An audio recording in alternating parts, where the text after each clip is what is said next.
Welcome to the Creative Penn podcast. I'm Joanna Penn, thriller author and creative entrepreneur, bringing you interviews, inspiration and information on writing craft and creative business. You can find the episode show notes, your free author blueprint and lots more at thecreativepenn.com, and that's Penn with a double N. And here's the show.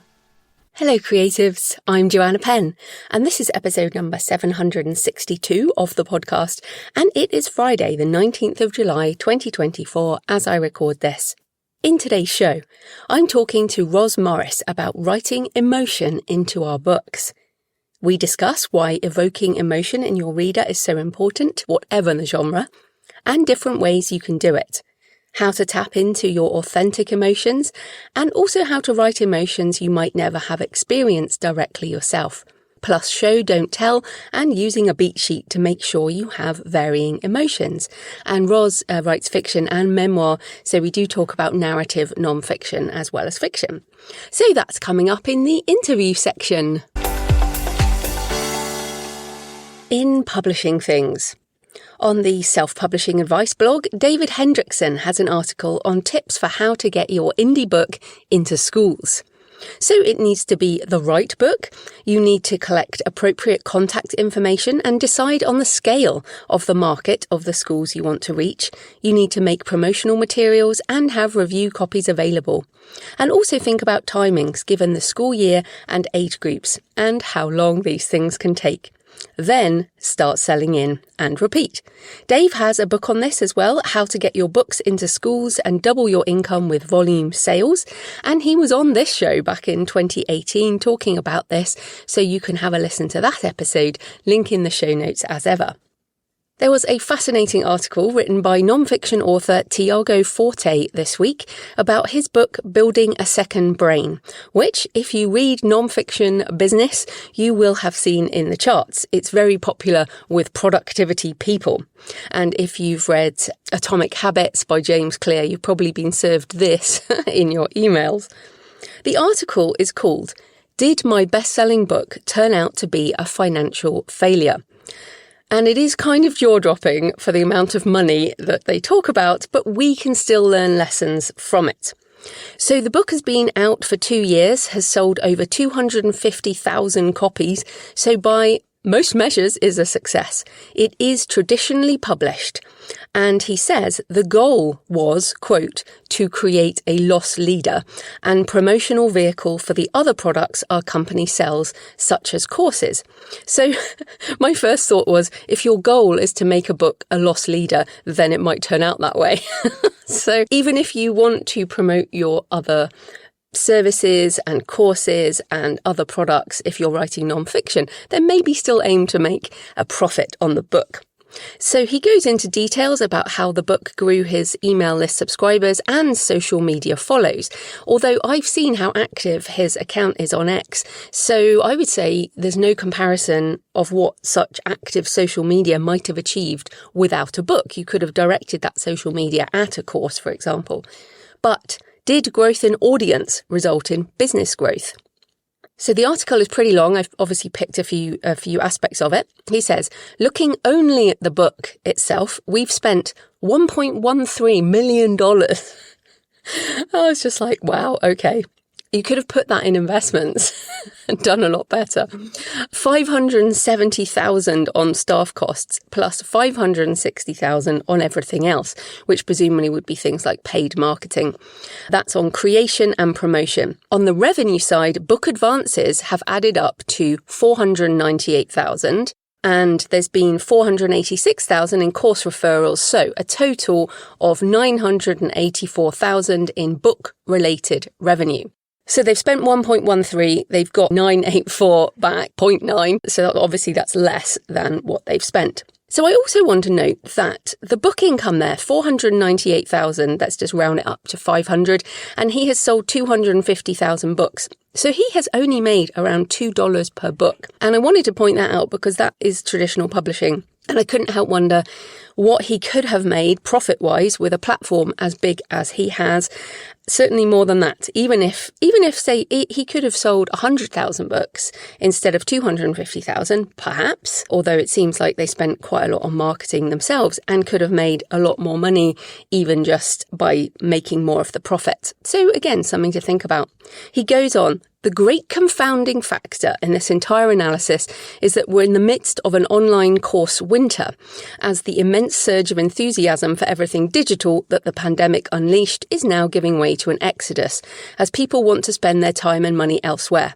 Nearly all course creators I know are struggling, and in a couple of years we may see all these numbers turn around. But if I'm being brutally honest with myself, the financial picture of my book has thus far been pretty mediocre. So I did want to mention this online course winter thing. So obviously I shut down my courses last year. People still have access to that, and I've emailed people about that. But part of the reason I pulled it, and part of the reason I started moving away from this kind of non-fiction self-help, is because I think a lot of the AI stuff is changing things. So I don't think we're in the midst of an online course winter. I think we're in the midst of things changing. So I don't think things will return to how they were. That doesn't mean you shouldn't create a course if you want to create a course, but certainly as ever, make sure you have a flow of people into that and you've got marketing in place just as much as you would for a book. Also, the courses that do seem to do better are those with cohorts that have a very specific start date and have much more human interaction rather than just an evergreen online course, which is what I sold. And I do get better responses with my live webinars now. So yeah, I thought that was interesting. So towards the end, he says, despite its runaway success in terms of copies sold, I made 3 major mistakes that are making it difficult for us to capitalize on success. 1. I spent too much money in the lead up and initial launch of the book, putting us deep into a financial hole that is now taking a long time to climb out of. I should have been more conservative with my spending and investments from the beginning. So that's a really big one. And that is an issue with many authors, especially with the first book. And I think this was his first book, which is, I must throw everything at it, must make it a success. But taken on its own, then yeah, that can leave you out of pocket. And of course, if you plan for out of pocket, you have more books coming, you have a business plan, then it still can work. But here's a good example. Secondly, we killed our flagship program and main source of revenue just as our following was exploding. We probably should have changed and adapted the live cohort-based course rather than killing it completely. And that's, as I mentioned, the live cohort courses tend to do better.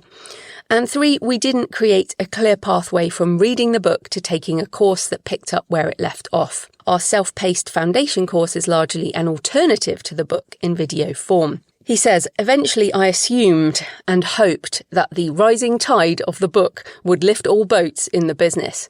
But without a clear pathway to a profitable course and no funds held in reserve that would have helped us build it, we have been unable to translate much of the flood of interest we've received into profitability. The big open question is whether subsequent books will change this equation.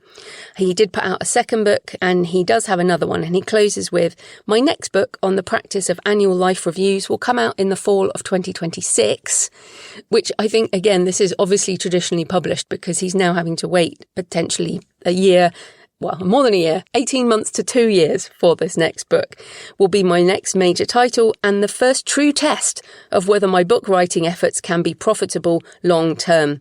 So first of all, huge thanks to Tiago Forte for being so honest and sharing this when these numbers are very big, and the article is much longer. Links in the show notes as ever. The book is good, so if you want to read his book, Building a Second Brain, let's do a bit of marketing for him here. It is a really interesting book, especially if you have a kind of organized brain in terms of productivity. I did buy it actually, but it's not really for me. But yeah, something to think about in terms of your own business. It's likely that many of the numbers are not nearly so big in terms of books sold, what you spent and your profit. But it doesn't matter, because when I look at these numbers, I make far more profit per book, even with modest sales, because profit means I'm in the green. I make money. And that's just with me. I don't have $570,000 or whatever it was in staff costs. So if you want to be an author as a business and focus on books, you have to focus on profits. Vanity metrics like number of sales don't actually give you a viable business. This author has much more than a book, courses and other things, but it has certainly been a loss leader. So, as ever, make sure to focus on profit, not sales numbers, not ranking, not revenue dollar amount, but profit. Of course, you also know I recommend multiple streams of income, and although I don't use Substack myself, I know many of you do or are thinking about it. So I did want to direct you to the latest Kickstarter by Russell Nolte and Monica Lionel called How to Build a World-Class Substack, which runs until the end of August 2024. Link in the show notes, or just go to kickstarter.com and search Substack. And at the moment, it's the only Kickstarter on that topic. So I think, super interesting stuff. So in AI things, there is an article in The Verge this week with Nicholas Thompson, the CEO of The Atlantic, about why The Atlantic, one of the oldest and most respected magazines in the USA, signed a licensing deal with OpenAI. So I am absolutely in favour of licensing our work to these companies for training models. I want a licensing deal for authors, so I thought this was interesting. Some quotes. So Nicholas says, "We believe this provides revenue, but most importantly provides a potential traffic source. It provides an avenue for a product partnership that could be very beneficial and provides a way for us to help shape the future of AI. So yes, money, and yes, traffic, please." The interview goes into details. It is a term-limited deal, in this case 2 years for training data. Quote, "They train each new model entirely on new data. So they will have our data for the next 2 years, but when it gets to GPT-6, they won't unless they have another deal." He also says, "I don't view it as paying for a sin." The interviewer had kind of said, well, they've done bad and now you're paying them for it. And he said, "I don't view it as paying for a sin. I view it as, okay, they've built this thing. It has this value. We're part of it. We'd like to be paid for it." They get credits for the product side, so The Atlantic can use the models themselves for cheaper, plus OpenAI are going to use their work in whatever search product they are building. And this is so important. Remember, go back to my generative search article from December 2023, when I talked about the huge impact of generative search. Remember, I'm usually at least a few years early, but this is definitely starting to happen. And he says, "If this becomes an important way that people navigate the internet, it will be better for us to be in it than to not be in it.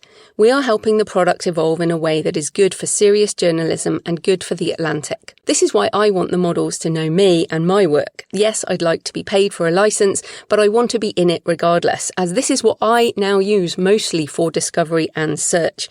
I barely go on Google now. I mainly use ChatGPT with browsing, and Bing, which is what they use as the search engine in the back end, is gaining market share because of the number of people who are starting to do that. So those people who tell the robots to not scrape the data won't be in the future models or future search, and that will be like being missing from Google right now. So they also discuss synthetic data, which I wanted to mention, as I still see authors quoting out-of-date information like, oh, well, they have to have human-created data as AI-created data is just sludge or whatever. It's just reincarnated AI data, just makes worse data. But that is old news. Synthetic data is getting better and better. The CEO says, "Will text be important to training large language models 2 years in the future, or will it all be multimodal data? Will synthetic data be so good?"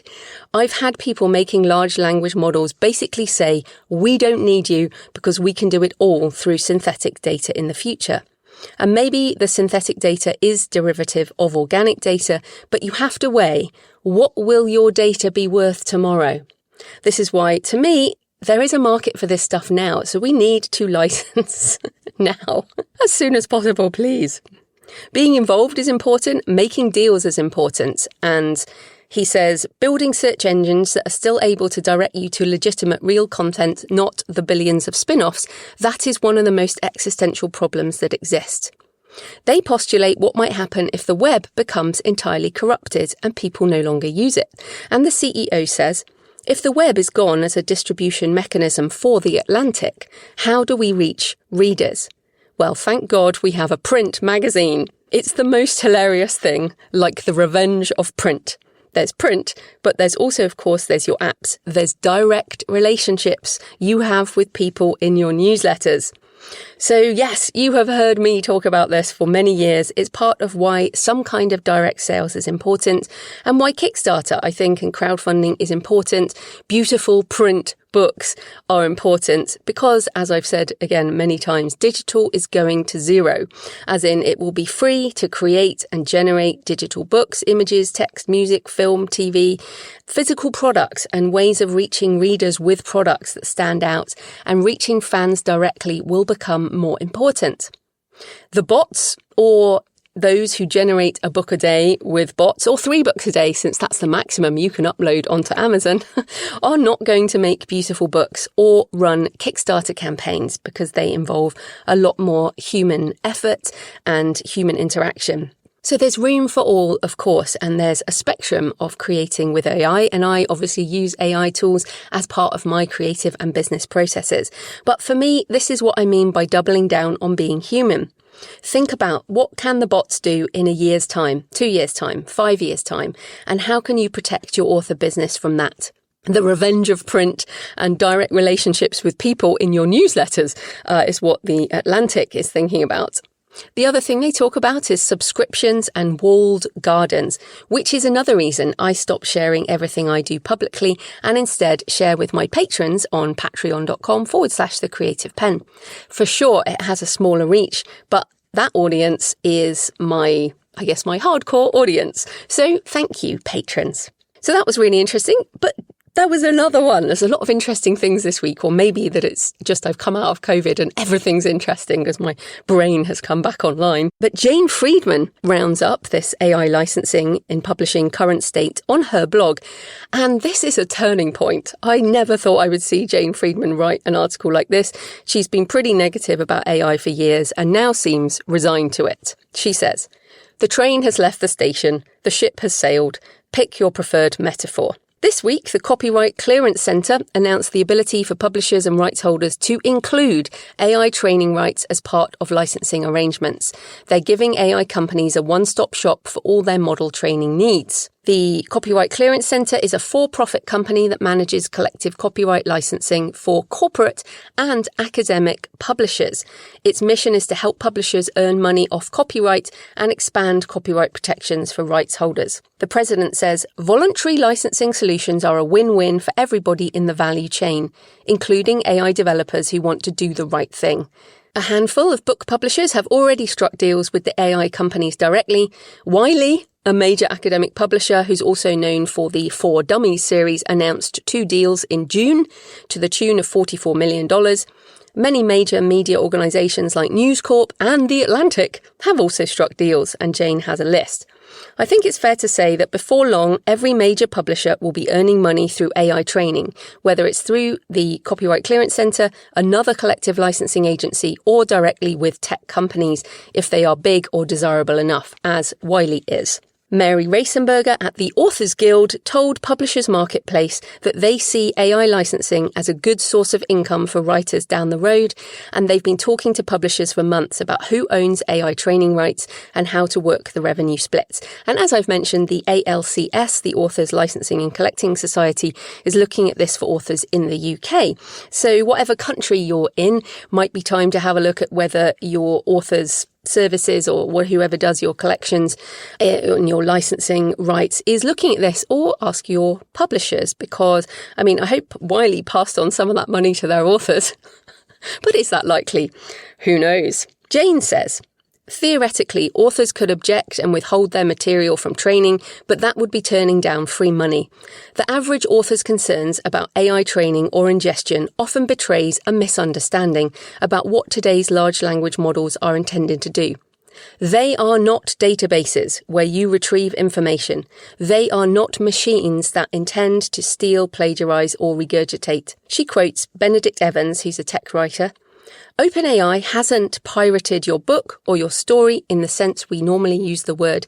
It isn't handing it out for free. And it doesn't need that one novel or book in particular at all. Data isn't oil, data is sand.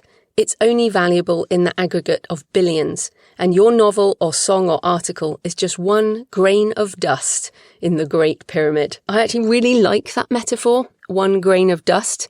You know, I think about Memento Mori a lot, and I love the sensation of being very small in the world, on the face of the world. I feel that's something I've talked about in my pilgrimage memoir. It's something I write into my fiction a lot.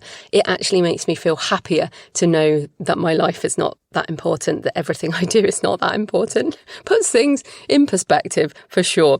So Jane goes on. Authors might certainly object to the AI companies themselves, the ethics, the future implications of AI, and avoid involvement for that reason. But refusing to engage at all with the technology may end up penalising yourself more than them. Not because there's going to be some incredible revolution, I don't buy into the hype around AI, but because you'll end up working harder or spending more money than everyone else who is using these tools. The technology is destined to be integrated into daily life for better or worse. So yes, this is really interesting because, and this is what I've said all along, use these tools to help make your creative and business processes easier, better, cheaper. As she says, if you don't, you'll end up working harder or spending more money than everyone else who is using these tools. She goes into examples, lots of examples. And again, I've just taken bits from this article. Please read it. It is very good from someone who is pretty cynical about AI. Jane goes into examples. Authors and publishers are using AI to write and publish today. Authors are responsible for the quality and correctness of their work, whether they use AI or not. Even those who question the ethicality of generative AI believe that writers and students today should or must learn to use it. AI is being used to fuel translated works. And this is interesting because, and again, this is one of the good use cases, AI-assisted translation is incredibly cheaper and faster. It has the potential to grow the market for translations and lead to new jobs in the management of translations. So yes, there are still problems and valid fears. Jane is by no means positive and she goes into lots of things. But what's interesting is she actually closes with words from the interview I previously mentioned with the CEO of The Atlantic, who says, I have to try and do the best for The Atlantic and for the industry. And it's the same for us. We have to try and do the best we can for ourselves and our industry. So yeah, go read that if you're still on the fence or if you're either side of the argument on this. Because if Jane is coming around, then things are certainly shifting. Links in the show notes or just go to janefriedman.com. So in personal news, as I mentioned, I'm on the upswing post-COVID. It's kind of been 2 weeks and exhausting as ever, but I'm now hoping I have loads of antibodies to ward off whatever variants might come next. I mean, I had COVID in 2021, so I'm like, yay, it's lasted this long, which means I am more positive than ever about coming to Las Vegas for Author Nation in November, because obviously anywhere people gather, there are potentially viruses. But now I'm really happy because I feel like I have some kind of protection, although I will still be not hugging and being careful with my health in Las Vegas. But yes, I will be there. I will be speaking on Reinventing the Author Entrepreneur, how AI will impact authors in 2025. I'm actually started preparing this talk already because I have so many thoughts about where things are going in the next couple of years. Although I'll also need to prepare 2 variations depending on who wins the US election, because they both have 2 quite different AI policies. So that's interesting in itself. I will also be having a meetup for patrons and hopefully meeting more of you listeners. Tickets at authornation.live if you fancy coming. There's quite a lot of other people doing AI talks. And then obviously there's tracks for new authors, there's tracks for established authors, all kinds of things. I personally think it looks fantastic. I'm very much looking forward to it. I've also been back to writing over the last few days since making it out of bed. I'm working on the Vineyard horror novel again, and it is so good to get back to it. I did have to postpone my signing for Spear of Destiny because of COVID, but I'm going up this week instead to the Book Vault printing factory, and then all the orders should be sorted for the Kickstarter. So if you back the campaign, I will give you another update this week. My focus now is getting the first draft of the Vineyard novel done. It's about 20,000 words so far, and I expect to be doing it for at least another month or so, and then editing and all that kind of thing. Not sure how I'm going to launch it yet. I'm still decided that I'm putting the Gothic Cathedral thing on the back burner. I'm just going to focus on this book and see what happens with that. So thanks for your emails and comments this week. Jacqueline Haley said on Facebook, listening while driving back from Bowral in the Southern Highlands of New South Wales, Australia. Just caught up with author friends to visit Books Ever After. A great way to fill some of the 4-hour trip. Thank you, Jacqueline. I'm glad to join you. Tyrion said, I'm not even finished listening to this week's episode, Intuitive Discovery Writing and Serial Fiction with Kim Boo York, but I want to share my thanks to both of you. I have felt broken after trying to outline, and it is so good to hear that other authors have felt that and decided to embrace the discovery process. My best writing is all discovery with revision. And while I have told myself that's okay, it's so good to hear that from fellow authors. Your podcast is such a great uplift. And there were so many comments on the episode with Kim Boo. So if you are at all interested in discovery writing and you haven't listened to that, go back and have a listen. It's the last episode before this. Melissa said, I super love this episode, especially the end where she said her author brand was all about her. I completely identified with that. I write under 2 pen names and was struggling with 2 separate newsletters and 2 separate everything, which, yes, I guess is what I do. Melissa says, I eventually combine them into one. So when you sign up for my newsletter, you get a note letting you know it will be all about me with information on everything I write. No, that's really good. It is possible that I may go that way again in the future. I know I introduced myself as Joanna Penn, but I am increasingly feeling like JF Penn. So you can call me Jo.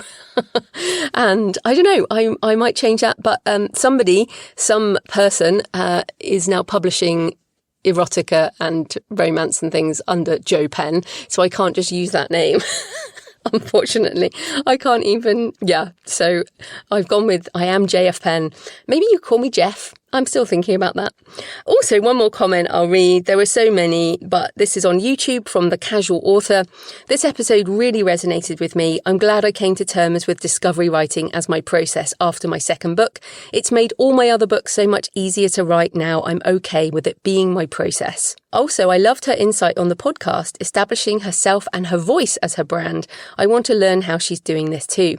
Well, for me, my voice as brand is obviously through podcasting. I do have another idea for a podcast for JF Penn. Still thinking about that as well. Again, thinking about lots of things. Right, please leave a comment on the podcast show notes at thecreativepenn.com or on the YouTube channel, or message me on X at thecreativepenn, or email me, send me pictures of where you're listening, Joanna at thecreativepenn.com. I love to hear from you. It makes this more of a conversation. So today's show is sponsored by Atticus, which helps you write and format stunning books in both ebook and print formats. It works across all platforms, so you can use it whatever computer you work on. It is safe and secure, you own your data, and it is also backed up to the cloud, so you don't have to worry about losing anything.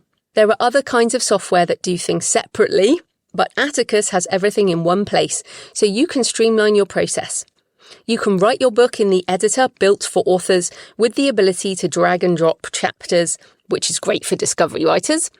Manage your book goals and writing habit tracking, word count, and all the usual writing elements.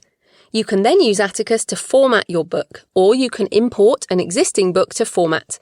There are lots of different templates, so you can choose the look and feel, or use the custom theme builder and preview your book on a variety of devices so you can see what it will look like. Your export will work with any book, market and platform, so you can get your book out into the world. Happy authors who use Atticus say it is the one app to rule them all and easy to use for new writers. It is a one-time payment and you get 30 days money-back guarantee, and you can start writing and formatting your book straight away. And just to be clear, it is not Mac only. Check it out now at atticus.io. That's atticus.io. This type of corporate sponsorship pays for the hosting, transcription and editing, but my time in creating the show is sponsored by my community at patreon.com, patreon.com/thecreativepenn. Thanks to the 4 new patrons who've joined this week, and thanks to everyone who's been supporting for months and years.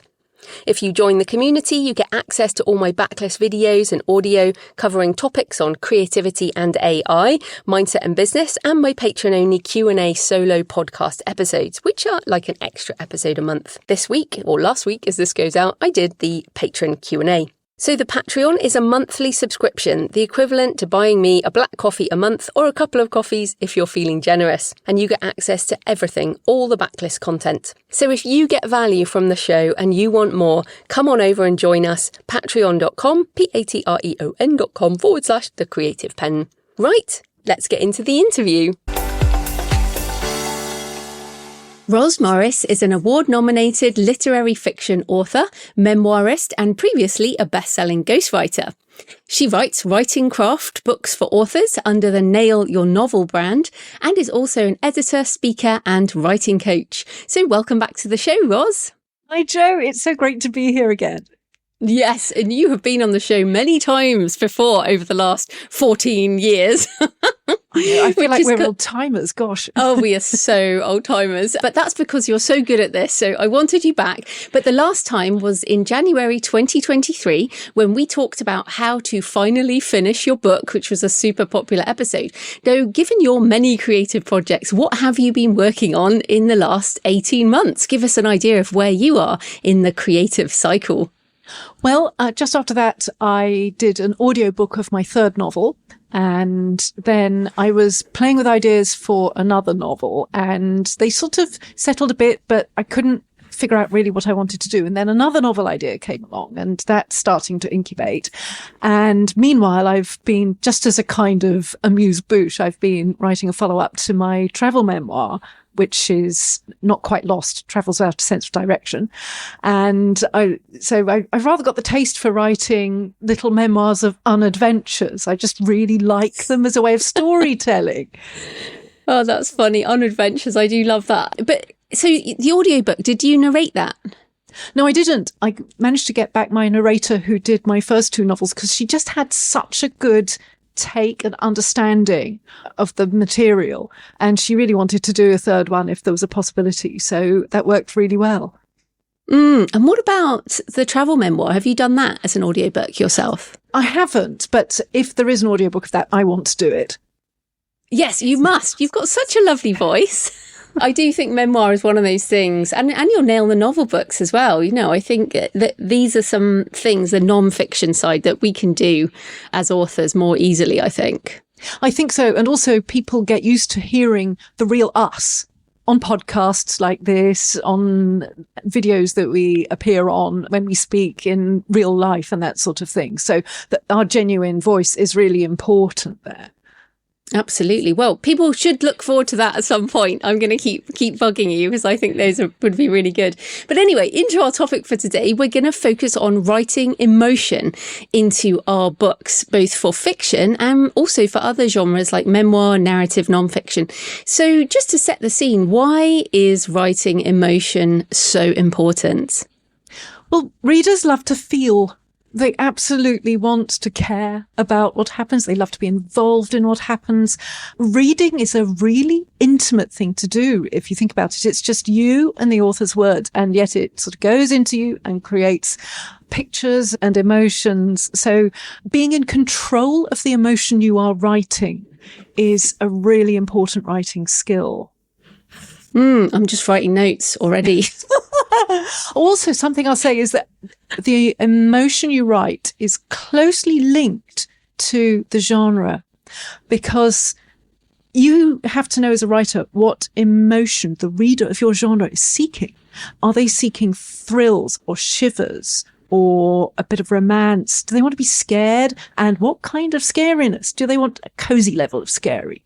Do they want something really dark that kind of is something that speaks to them deeply?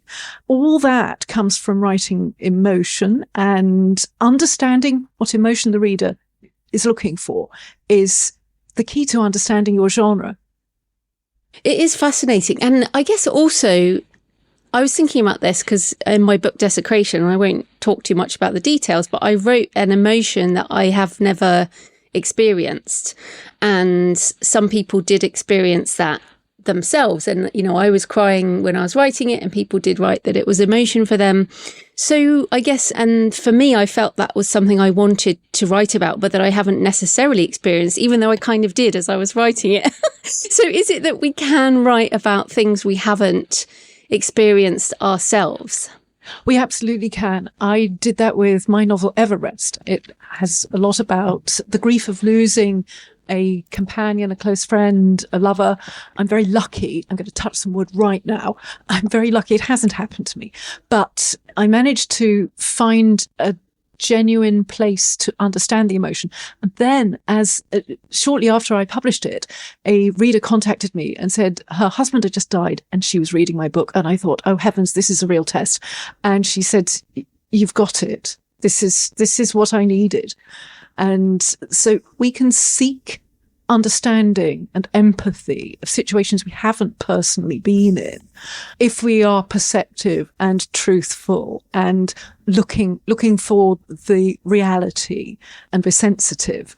So we can write things we haven't personally experienced, but we can write them from a place of wanting to understand them. And here actually beta readers can be very important, because you can bounce something off a beta reader and say, can you just look at this and check I've got the truth? And of course, for more genre fiction, I was just thinking how ridiculous that question was as I was saying it, because like in my Catacomb, which is a horror book. Oh, again, I can't say much without being a spoiler, but there are lots of things in more genre fiction, I guess, in fantasy. I mean, also in romance. I mean, there's lots of things that people haven't experienced that they are writing about. And I guess also it's more cathartic for the reader, because the reader doesn't actually necessarily want to experience that either. But they do want to feel there's authenticity there. You think about the word author, it has the word authority in it. They want to feel you are guiding them securely and with complete confidence through an experience.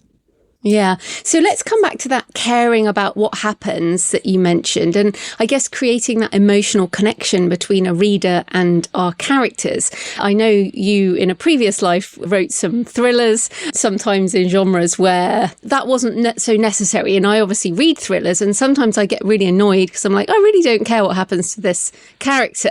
It's just action on action. So how do we create that emotional connection between a reader and our characters? Well, that's such a good point to raise, because no matter what you're writing, you do want to make the reader care. Not necessarily care whether the person they're reading about lives or dies, but just care what happens next. And what you have to do is show why something matters and why it matters.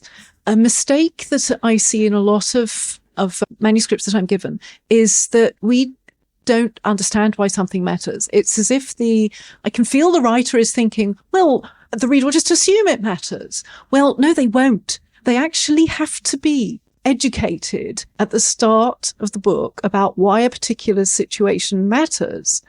And then much later on, they will understand why it matters, and you won't have to do nearly so much explaining. So a very important element of writing something that the reader can emotionally connect to, in other words, just care about what's going on, is educating the reader to start with about why something is important. And then later on, the reader will already know why it's important, and you don't have to spell things out so much. You can just get on with showing them things, and then they'll know the characters as well as they would know a friend, and they think, oh my goodness, that will really matter. Yeah, I guess we need some more examples there in terms of some concrete way, because I think the word educating, although I know what you mean, to some people it might be a sort of, oh, do I need a big info dump about the backstory of this person and why this particular thing is so important? So maybe just give us an example of how that might work. Yes, and that's a very good point. You don't have to do an info dump. You can actually just put in a few details that give context. So, for example, you might have a person looking out of the window and they see a strange car drive up and stop near their house. And they might think, oh, a strange car has driven up beside the house. And you might not know as the reader why that's important. But some writers might just leave it there. But a writer who is taking a bit more care about educating the reader, who will use that phrase, might linger a bit longer on what the person's concerns are. So the person looking out of the window and being worried might say, a black car, I haven't seen that car before. I was always told that when so-and-so's people came, you wouldn't recognize them. Now that sets up worry. And you can see they're worried. And you can see they've got something in their past that they're trying to run away from. And that will make the reader curious as well. They might think, oh, I'm maybe ready for a bit more about this. Now, you might not have to put that information in immediately. You might leave it until a couple of pages later, or you might say a little bit more there and then. But what you've done is you've shown a specific worry, a specific concern about why that car has attracted this character's attention.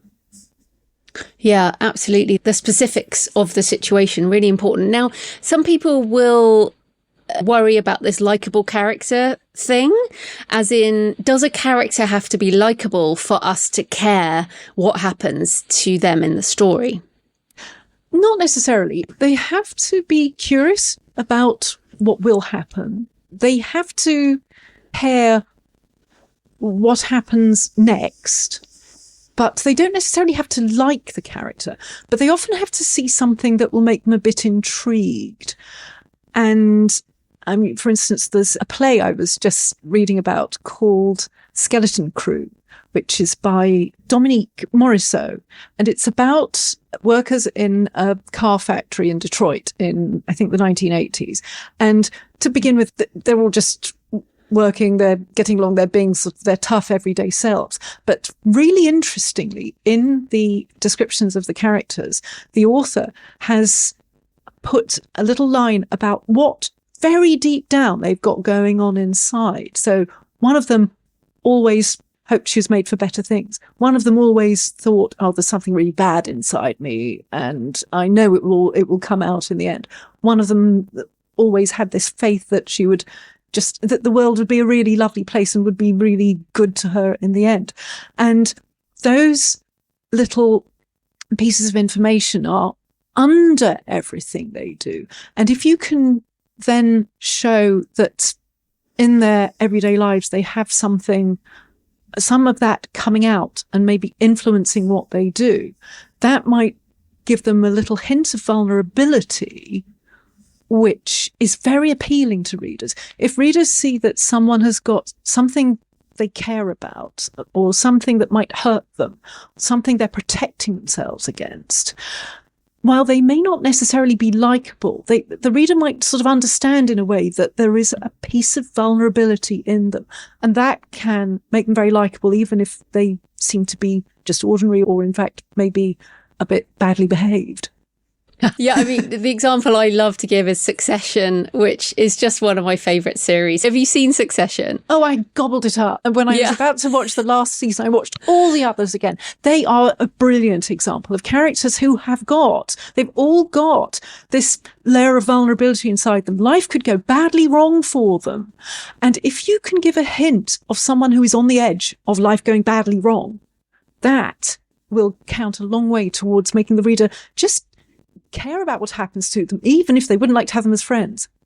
Yeah, and I mean, there's not very many likable characters in Succession, but boy, do you care what is going on there. And I do think there's so much emotion in that series. If people haven't seen it, it really is a masterclass, I think, in subtext as well, and like a family drama. Fascinating. So let's just dig down on the layers of emotion, because love, for example, you talked before about the emotions we want readers to feel, but it's not just love, it's not just fear. So how do we dig down on those layers to make it more nuanced?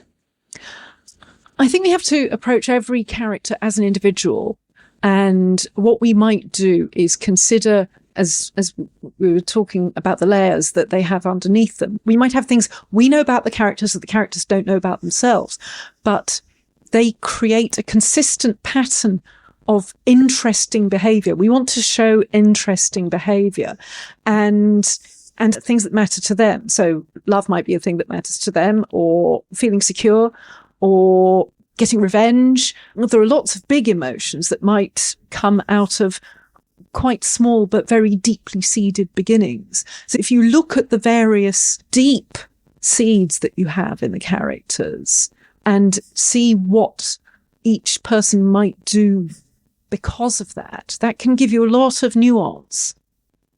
And what about bringing in the various aspects of a big emotion in a book? So, for example, if it is love of a partner, let's say, you and I are both married with husbands. So love of a husband is one aspect of love, but should people be incorporating, I guess, elements of love of children or of parents or pets or money or a love of other bad things, I guess, as well, to kind of bring some nuance to it? What you often have in a narrative that's got love as a theme, for instance, is a number of ways that love could be expressed in other ways in the story. So you might have good love and bad love, if it's romantic love, for instance. You might have loyalty that isn't romantic.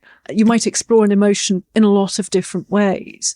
And they give the reader lots of ways of experiencing that emotion. Then that will add up to a thematic picture that makes them feel, oh, this book is about love, or this book is about revenge.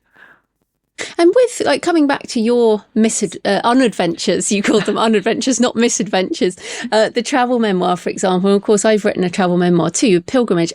I certainly didn't go into that with a emotion in mind. Did you go into yours with an emotion in mind? And if people are writing that memoir or narrative nonfiction, how should they think about emotion there?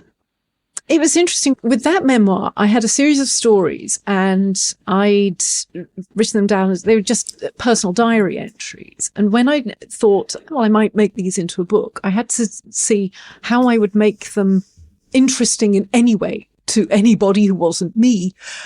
So what I did was I found that there were ways in which they were telling me something bigger about life. And there were things that I wanted to bring out of them to show other people. So, for instance, the funny ways people behave if you go to a holiday town out of season. You just feel like you're strangers and you're aliens and you've wandered in there and people treat you in a really weird way. That was a very small thing, but I found that interesting. The emotional effect of, oh, this is how people treat you.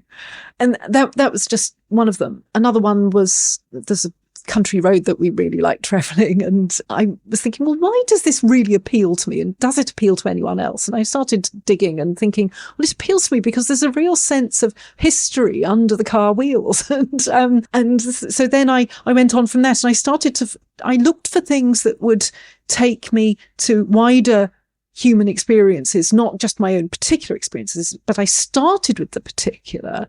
And then I looked for things that were more widely recognizable. And again, that's what we can do in stories. The particular is very important. You can't really get a reader to engage with generalizations. They need to see something specific and particular. So a particular character having a particular problem, a particular worry. Worries are really good for getting people curious.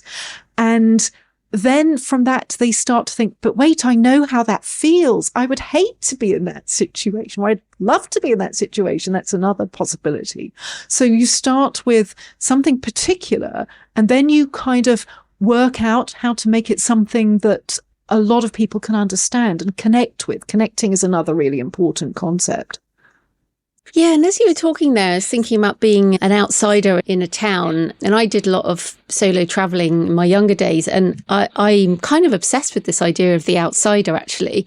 And then I was thinking, well, what's the name of the emotion? I mean, is there one word, or is it that we are actually looking for feelings, as you say? I think it's feelings. I think we don't have to pin down a name. Maybe there is one, like loneliness, Freud or something, but it's more that we want to evoke the feeling. We don't have to find one word for it. What we have to do is make the reader feel it themselves and understand what we're feeling, what we're noticing that makes us feel like the outsider. And here's where description is really useful, because you can use description to plug the reader into the specific emotions that are creating this whole experience. So, for instance, you might be walking along thinking, the sun is shining. It's got no business to be shining because I'm about to do something that I've been dreading. Therefore, there's a point in telling the reader the sun is shining. It wasn't just, oh, the sun's shining because I've got to say something about what the day looks like. It's the sun's shining and it's making me realize that I don't feel joyful at all. On the other hand, if it's raining and the sky's completely grey, but you're thinking, I don't care because I'm just having such a brilliant time. I'm soaked to the skin, but I don't mind because this place is just so refreshing and it's zinging all my senses. Again, that's a use of description, and it's specific. Again, it's specific to a particular experience, and it involves the reader and what we're feeling. So description is really important. You don't have to know the word for it, the one word. What you do have to know is all the feelings you want the reader to understand when you drew their attention to a particular thing. Yes, well, a few things to expand on there. So the first thing is how the character's feeling. But when I re-edited my first novel, I did find that I'd written feel quite a lot. So Morgan felt something instead of describing other, I guess, more descriptive stuff around that, more details. So maybe you could talk about the sort of show, don't tell, and having characters say, I am angry, or Roz was angry, as opposed to what else. So how do we do show, not tell with emotion? Right. Well, show, not tell is a very important dramatic principle. It gives the reader an experience. You could say she got wet, or you could say she walked along the street. The rain trickled down the back of her collar. It was freezing cold.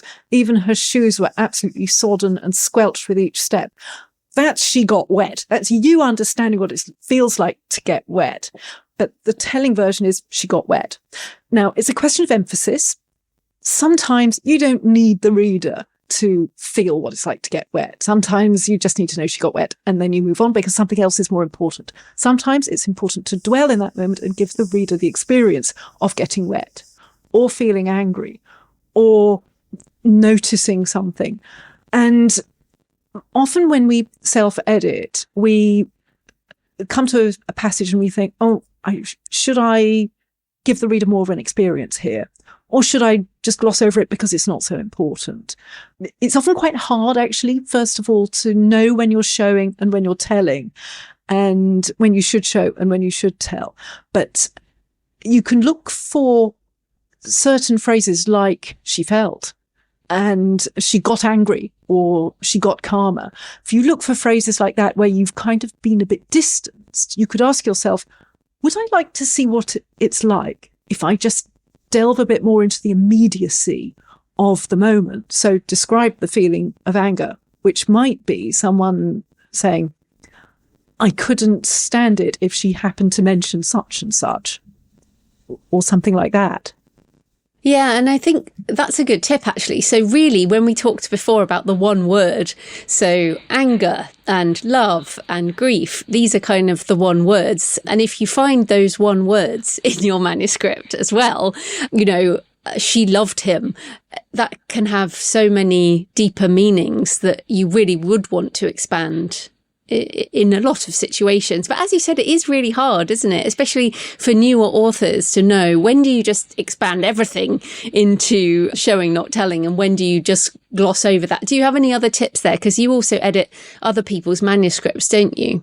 Yes, I do. And it is a question of just thinking, how much do I want the reader involved in this? Or does it not really matter? Sometimes you can just say they drove to Denver, and that's enough. You don't have to tell the reader what it was like driving to Denver. But if it might enhance the manuscript to do that, have a go at telling them what it felt like to drive to Denver. Sometimes I find in editing my own work, I'll think, should I expand that or not? So I'll try expanding it. And occasionally I'll think, yeah, that did work better. Or occasionally I'll think, no, I don't really need to dwell on that very much. So sometimes you just have to experiment and think, is there more to find out about this that would actually make the book a better experience and would give the reader the experience that I am directing towards? You also have to be very conscious of where you're directing the reader's attention. It's interesting that going home to Denver, immediately in my mind, I was thinking of someone going back to maybe their childhood home in Denver, and that feeling that we all get when you go back to your childhood home. And then that made me think of You're Not Quite Lost, because you do go back to a childhood home, right? And so again, it's so interesting what comes up. And to me, as a discovery writer, this is the process. It is, what does it spark in your head? And is that something you want to tap into even further? So did you mean to write nostalgia into that book? I discovered it was there. That's a really good point. With that particular piece that you're talking about, I discovered that my childhood home had been knocked down, and I was just seized with the need to write about it. And then I thought, well, why will anyone else care about my childhood home? So I had to make each point something that I hoped people could understand and follow my feeling through. And yes, I just got this powerful sense of nostalgia, and I just wanted to explore that. Childhood homes have always got that for everybody. But it's interesting that you picked up on that when I said drive back to Denver. And we all have our own resonances that we pick up on and emotions that we're interested in. And that's part of the delight of reading, that we get something very particular from a particular author. Another author might say something completely different about an experience. And again, that's why the particular is very important. Yeah, and this comes to intuition, which I'm pretty obsessed with at the moment, actually, in terms of trusting that story intuition. And I think sometimes writers overcorrect themselves. They might think, oh, that wouldn't be the thing to write here. But if you're feeling it, if you're feeling any sensation or draw or curiosity to this thing, then that's something you should write about. You've been writing for a long time and you work with a lot of authors. How can we lean into that intuition and trust more? I think it's essential to do that. That's where our style comes from. That's where our originality comes from. It's what moves us. I talked at the beginning about how the emotion that a reader gets is the genre. And that comes from what you are interested in, what you respond to as a human. But then I guess the other side of it is being careful, especially with emotional topics. You talked about grief before. Grief is obviously a big one. Relationships, family home can be very emotional. So how can authors use their emotion and their own experiences in their writing, but without kind of getting overly dramatic or perhaps even hurting themselves in the process? Well, there are two aspects to this. There's one aspect of how deep can you go while protecting yourself, and only you know that. But you can get yourself a safe space where you can just experiment on the page. No one else needs to see it. No one ever will need to see it. And you can just write without judgment, just letting whatever comes come. And you can get rid of it. You can decide not to use it. If you do this very emotional kind of exploration, you get better and better at it in terms of just seeing what comes and then deciding, I may use this, I may not. It's just something I'm doing privately between me and the screen. And if you're writing something that is destined to be in a book, which other people will ultimately read, remember you can self-edit. And remember, all drafts are rough in some way. And there are things that we sort out at all different stages of the writing. So you might get the plot right first, or you might get the general style right first. There might be particular scenes that you're always editing right up to the end because they are difficult for you to get right. And no one else needs to know about all that. It just comes out to the reader perfectly in the end. But you can edit in any number of times. You can decide to try going deeper into a scene. You can then decide, no, there's too much of that, but I might keep some of what I discovered as I was writing it. Discovery writing is a good phrase here, that phrase of yours. I think we can discovery edit.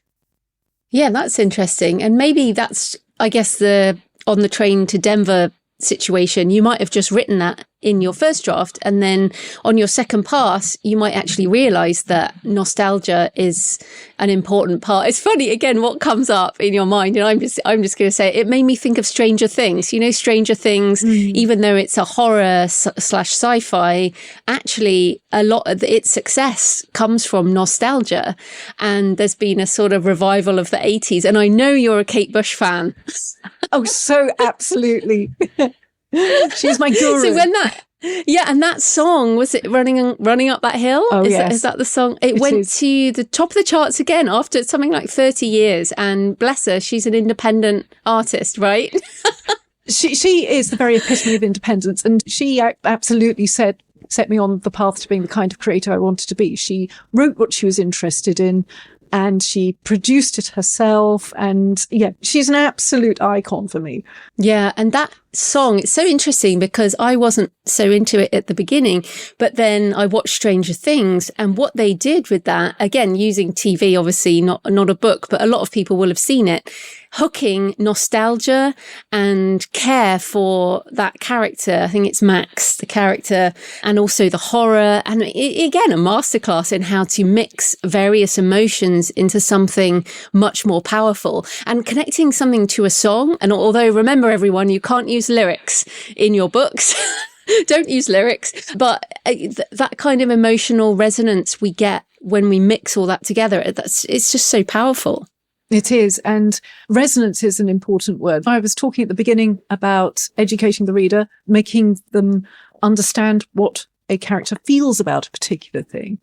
Later in a book, as I said, the reader should know the characters well enough to be feeling alongside them as though they were friends. It has such powerful resonance. It's like a song coming back. They know and they get the feelings, this instant rush of feeling. Oh my goodness, if that happens, this will be awful, or this would be a dream come true.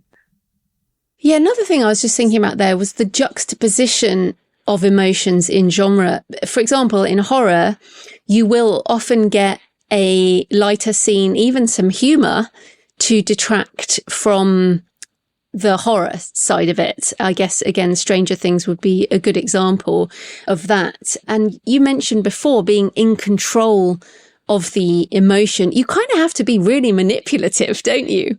Totally manipulative. I often think that writing is a conjuring trick that the writer is doing with the reader's mind.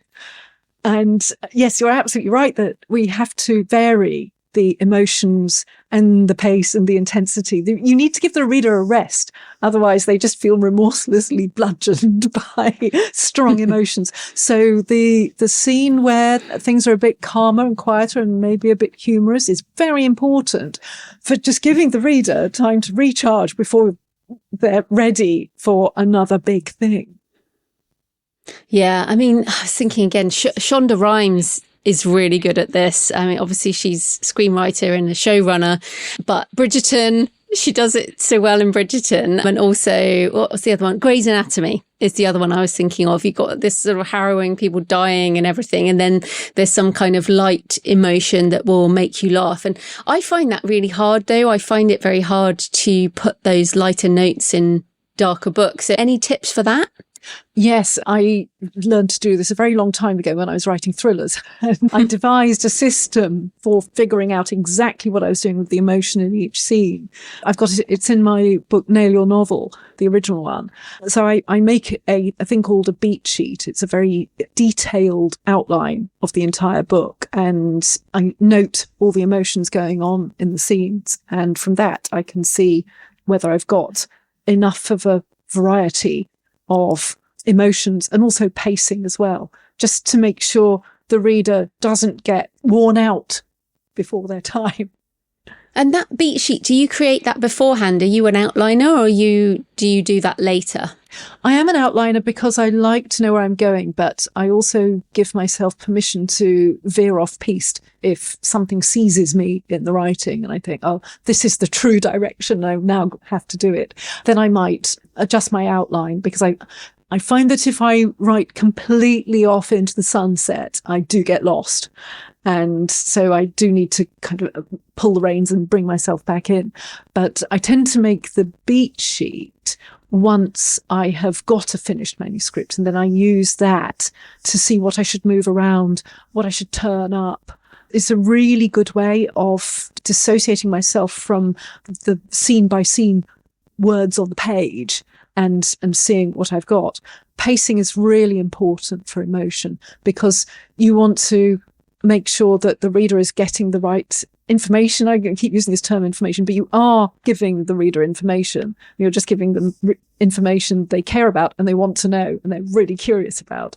And you have to sort of be careful about the order you do all that in and how you handle it. Yeah. I mean, just to encourage everyone listening, this sounds complicated.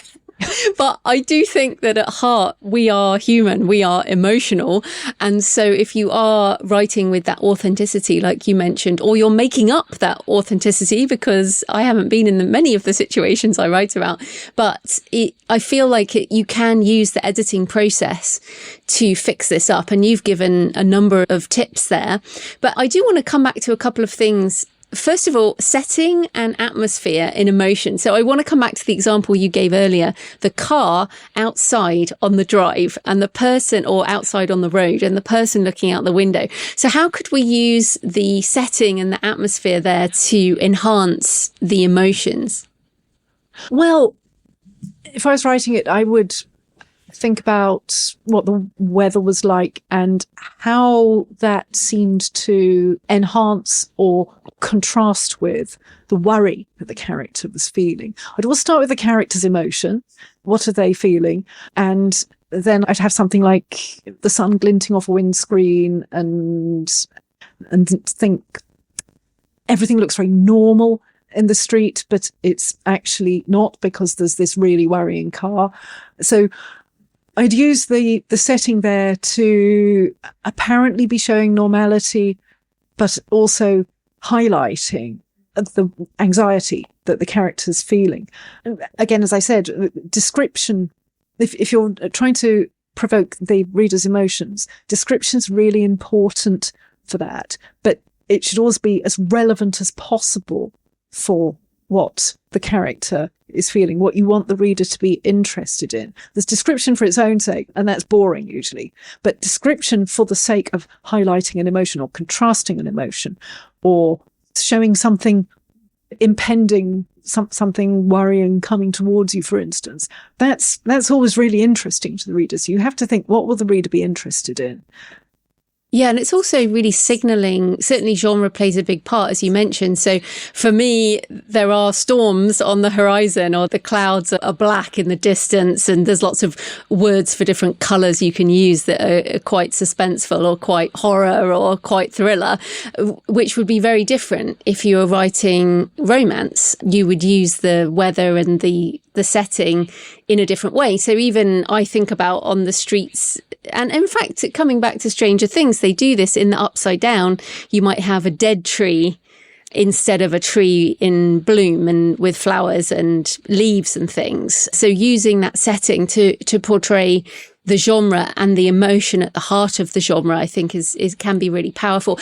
And sometimes I feel like people worry, oh, I can't have a storm coming or clouds, black clouds, because that's cliche. But as a reader, I see that as a signal of the story. And I almost expect that. Like, if you're going to give me a horror novel with a climax and there's no rain or thunderstorms or dramatic weather, then I might be disappointed.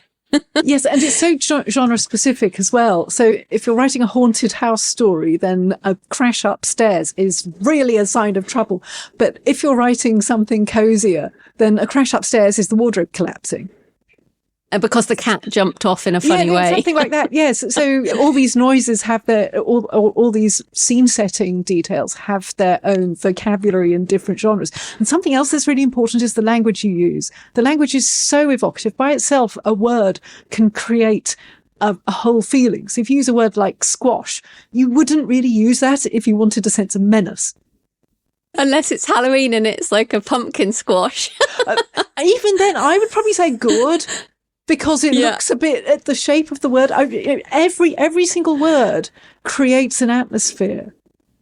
So I also wanted to ask about authors who might struggle to tap into their emotions, or that they kind of know what they're feeling, but they don't really know how to describe it. So what are some ideas or tools for people who are actually struggling to maybe name or write about what they're feeling? First of all, that struggle is really interesting. Embrace it, because it shows that there is something you want to do and you want to find out how to do it. And I often find myself thinking, I'm not describing this well enough. I'm not quite evoking this as well as I would like to. So I read other people who've done it well, and it is obviously not to copy them, but just to see how they did it, because so much of the stuff we read, we have no idea really what the author is doing with us. We just know they've done it. And it's good to just go and study something that works on you really well and think, what vocabulary did they use to make me feel that? What setup did they use earlier in the text or maybe in the whole book to bring me to this feeling? So that's really important. I often find I just want to go and read somebody, even though I know what the book is, what's going to happen. I'll go back and read it and think, how did they do that particular thing? It's always something to learn from a book you've enjoyed. The other thing is it's practice as well. Don't be afraid of writing something that's bad at first. As I said, it's private for you. Nobody's going to see it. All sorts of artists in all disciplines do roughs where they're doing rubbish before they get to something that's good and usable. Just experiment and you'll get better at it. You'll get faster at it. You'll get to the stage faster where you think, okay, this is usable. That's not going anywhere, so I won't do that anymore. It's practice, really. Yes, and noticing, as you say, noticing how other people write things and then how you feel, and then more nuanced stuff. So again, I was just thinking of The Crown, which is, again, a fantastic series. And there was one scene, I didn't even notice it, but Jonathan, my husband, did, was that in one scene, I think it was with Diana and the rest of the royals, there was a basket of snakes, like a basket of stuffed snakes, like right there on the screen. I didn't even notice it, but it was one of those sort of almost subtext, atmosphere things that your subconscious would have noticed and felt a particular way about. Like, you obviously would feel scared of a basket of snakes, or you'd feel like that whole thing about betrayal and, oh, there's so much there that's rich that you might not have even noticed the first time around. But if anyone is going to now watch The Crown, keep an eye out for that. But I mean, that's a real advanced technique, right? I will definitely keep an eye out for that. I haven't got to that bit of it yet, but yes, that is an advanced technique. Just something like that. It apparently looks like they've just put something there because they had to put something there, but they didn't. They thought very carefully, what am I going to put there? I'll put a basket of snakes. Great. Yeah, I love it. And we can do that in our writing. Like, you can just have something that, you know, that you walk through a room, but the things you write about that the character sees, some of those are going to give that kind of impression as well, right? They will notice things that seem to be significant to their state at the time. As I was saying with the weather, they'll notice if it's making them uncomfortable, or they'll notice if it's making them feel life is good. And they'll notice something odd, like there's a basket of snakes in the corner. Why? And yeah. Yes. What kind of house am I in? And something we haven't talked about is dialogue, because if you really want to get the reader involved, which emotion is all about, dialogue is a great way to do that. And you can get the reader to a state where you can have a few characters talking and they are reading between the lines. They understand what something means to one person, what it means to another person. They understand if there's an awkward pause that this might mean something. It might mean there's a danger area. Dialogue is really important for getting across emotion, getting the reader immediately involved in the intensity of an emotion that's going on. Yeah, and again, I'll come back to Succession on that. And I actually heard that the writer's room, they actually filled with playwrights, Shakespearean playwrights. Well, not Shakespearean ones, obviously, but ones who were really used to doing dramatic theatre, which of course is dialogue heavy. So I thought that was really interesting in terms of, because in live theatre, you don't get to do so much in terms of special effects or changing the scenery and all of that kind of thing. So the words have to do a lot of the heavy lifting. I definitely struggle with dialogue more than anything. Any tips there for emotion in dialogue? I do find that I have to go over dialogue scenes again and again, but And it's because I love getting the nuance of it exactly right and the performance. And what I often do is I take a lot of the verbal words out that the characters are saying to each other, and I try to put in more gestures and silences and maybe a little bit of something in the environment that seems to enhance what's going on. Say a picture on the wall that a character notices and thinks, oh, that thing's so ugly, and that's actually saying something about what they're feeling about being in the scene with that person. I love all those subtleties, but it does take a lot of time actually to get a dialogue scene right. So it may be that you're just doing them properly. Well, there have been lots of tips today. So where can people find you and your books online in order to learn more? You can find my website. That's probably the easiest way. It's rozmorris.org, and I'm ROZMORRIS. Brilliant. Well, thanks so much for your time, Roz. That was great as ever. And thank you for having me.